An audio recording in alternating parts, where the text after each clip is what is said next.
Pernah kepikiran nggak apa sih yang sebenarnya ngebentuk diri kita? Genetik dari orang tua? Atau lingkungan tempat kita besar? Nah, gimana kalau ternyata ada dimensi lain? Sesuatu yang tersembunyi di dalam keluarga kita sendiri.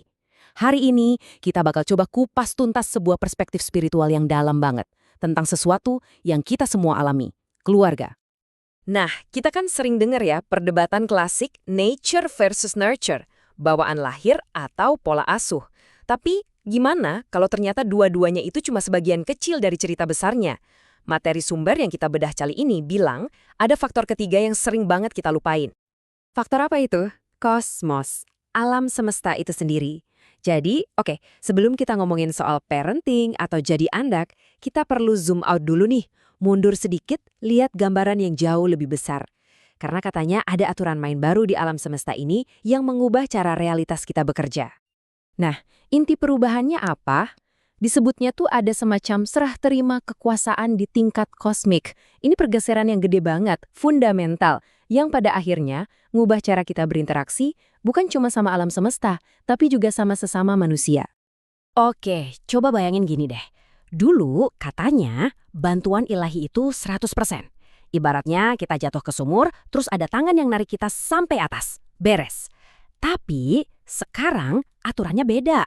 Bantuan itu ada, tapi sifatnya lebih ke panduan. Jadi, kayak ada suara yang ngasih tahu, pijakan lo di sebelah kanan, pegangannya di kiri. Talinya mungkin dikasih, tapi yang manjat ya kita sendiri. Usaha kitalah yang jadi penentunya sekarang. Dan disinilah muncul angka ini, 44%. Angka ini penting banget loh. Ini adalah simbol dari usaha pribadi minimal yang harus kita keluarin. Jadi, dari 100% perjuangan, minimal 44%-nya itu harus datang dari kita. Bantuan dari atas itu ada, tapi sekarang porsinya dibatasi, maksimal 56%. Sisanya, murni di tangan kita. Nah, usaha pribadi inilah yang disebut dengan irodat, atau gampangnya, kehendak kita. Pilihan-pilihan sadar yang kita buat. Anggap aja irodat ini kayak setir mobil. Mungkin kita nggak bisa milih mobilnya, nggak bisa milih jalanannya, itu udah dikasih. Tapi, kemana setir ini mau kita putar, itu sepenuhnya pilihan kita. Dan di realitas baru ini, cara kita megang setir itulah yang paling menentukan segalanya. Oke, jadi sekarang kita paham ya, irodat atau kehendak pribadi kita itu jadi super penting. Nah, konsep ini ternyata bikin kita harus melihat ulang semua hubungan kita loh, terutama hubungan yang paling dasar, sama orang tua. Dan ternyata, menurut sumber ini, orang tua itu ada dua jenis. Jadi ada dua tipe orang tua. Yang pertama, yang kita semua kenal, ya orang tua fisik. Mereka yang jadi sumber jasad atau tubuh kita. Entah itu orang tua biologis yang ngasih genetika, atau orang tua yang ngebesarin kita.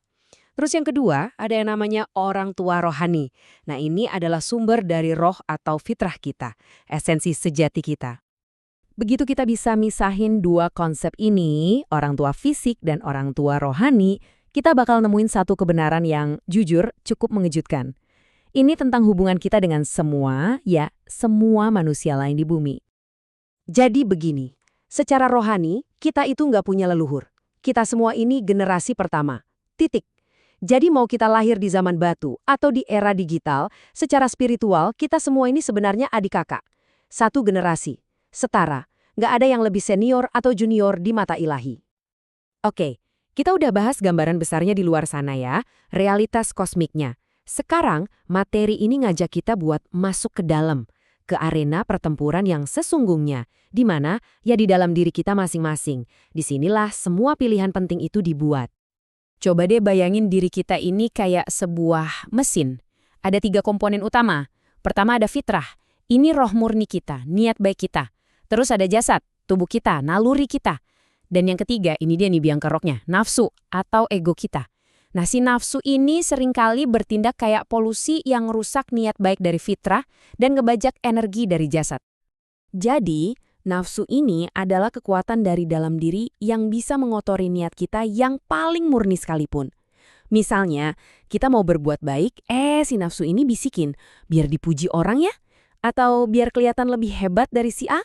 Nah, rasa sombong, pengen dipuji, pengen diakui, itulah kerjaannya si nafsu. Dia ini sumber utama kerusakan spiritual. Oke, sekarang kita udah punya petanya kan? Peta kosmik di luar dan peta psikologis di dalam. Nah sekarang, ayo kita bawa semua pemahaman ini kembali ke topik awal, parenting. Gimana cara semua konsep tadi nyambung ke tantangan kita sebagai orang tua atau sebagai anak? Sekarang kita kenalan sama istilah baru, kodrat. Anggap aja kodrat ini adalah paket yang kita terima pas lahir. Isinya apa? Ya semuanya yang di luar kendali kita.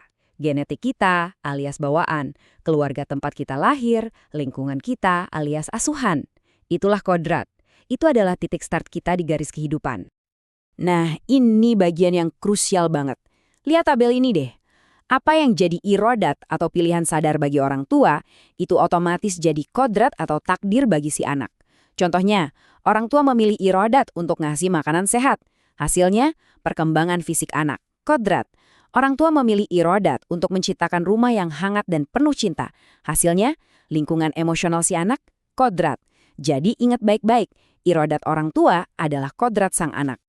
Tapi bawaan atau kodrat anak itu bukan cuma soal fisik atau genetika loh. Menurut sumber ini, ada juga tipe spiritual dominan pada setiap anak. Ada tipe Adam yang solid dan butuh struktur. Ada tipe Khidir yang cair, adaptif, butuh ruang gerak. Ada tipe Eva yang seperti gas, ekspansif. Dan tipe Ifrit yang energinya besar. Masing-masing butuh pendekatan pengasuhan yang beda-beda. Tapi, di tengah semua ini, orang tua sering lupa satu faktor paling penting. Apa itu? Ya irodat si anak sendiri. Anak itu bukan robot yang cuma hasil dari program bawaan dan asuhan. Mereka juga punya kehendak. Mereka juga punya setir mobilnya sendiri. Dan pada akhirnya, pilihan merekalah yang akan menentukan arah hidup mereka. Dan ini membawa kita ke bagian terakhir. Mungkin bagian yang paling menusuk dan paling menantang dari semua pembahasan ini, yaitu tentang tujuan sejati dari menjadi orang tua. Gini, semua orang tua pasti pengen anaknya jadi anak baik kan? Tapi sebenarnya ada dua pertempuran di situ. Pertempuran pertama itu yang di luar yang kelihatan. Ngajarin anak biar nggak nakal, biar sopan, ngendaliin perilakunya. Tapi ada pertempuran kedua yang jauh lebih sulit, yaitu pertempuran di dalam diri orang tuanya sendiri. Ngalahin nafsu, memastikan semua yang kita lakukan buat anak itu niatnya benar-benar murni, bukan karena ego kita. Dan kutipan ini merangkum semuanya. Kita bisa aja loh jadi orang tua paling hebat di mata dunia. Anak kita sukses, berprestasi, semua orang kagum. Tapi, semua itu bisa jadi nggak ada nilainya sama sekali di sekolah kehidupan kalau ternyata cinta yang kita kasih itu ternodai sama ego kita sendiri. Ini akhirnya meninggalkan kita dengan satu pertanyaan pamungkas yang mungkin perlu kita bawa pulang dan renungkan dalam-dalam. Apakah cinta yang kita berikan itu sebuah kekuatan yang tulus untuk menumbuhkan mereka? Ataukah cinta itu sebenarnya cuma sangkar indah yang kita bangun dari ego kita sendiri? Sebuah pertanyaan yang jawabannya hanya kita sendiri yang tahu.